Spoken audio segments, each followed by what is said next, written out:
Hi there, I'm Adam Brown of Remax Hallmark and welcome back to another edition of Homes Gazette. Today I just wanted to give you a little brief overview of what the market has been up to over the past 3 months. Surprisingly, some good news. Right now we have seen in the past 3 months prices, the average price actually in the Greater Toronto Area having risen approximately 6.5% to $1,100,000. A good little sign that things are maybe on the recovery. We're also seeing that we're shifted from a buyer's market, which we saw in the fall market, late part of 2022, now to a seller's market. You're getting more multiple offers, and we actually have 1.6 months of inventory.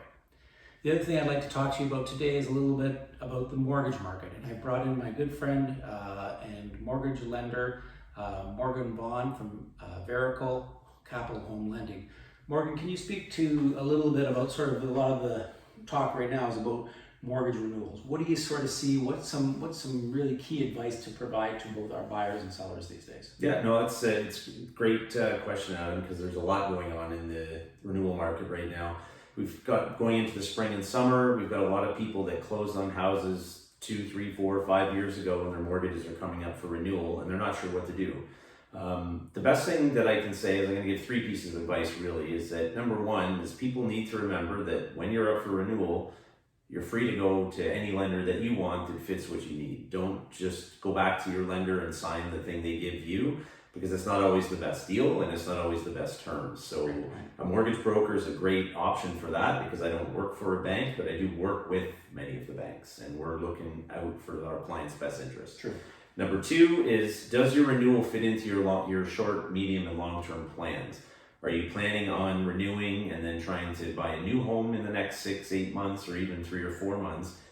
If that's the case, if you're going to sell your house, does your mortgage allow you to take it from this house to the new house without any sort of costs or penalties? Some mortgages allow you to, some mortgages don't allow you to, and it's very important that you sit down and plan out your next steps with your home, because someone that maybe is in their first home may not want to stay in that home for another 5 years, maybe it's another year.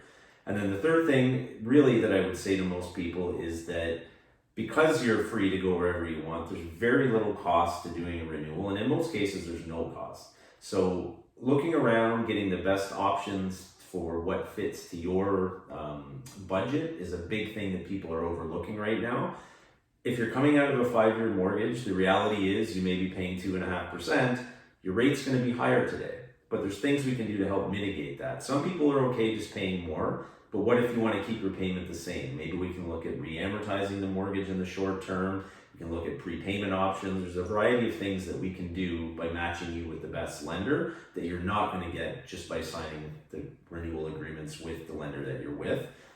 It's worth a phone call because a lot of times 10-minute conversation, we can say, yes, there's a way to make this better, or no, there's not, but at least you know. Exactly. I think that's excellent advice. So if you are renewing a mortgage, or you're looking for a new mortgage, or you want some general questions answered about the current state of the real estate market, feel free to email me at info@adambrown.com. Thanks for tuning in, and we'll catch up with you again soon.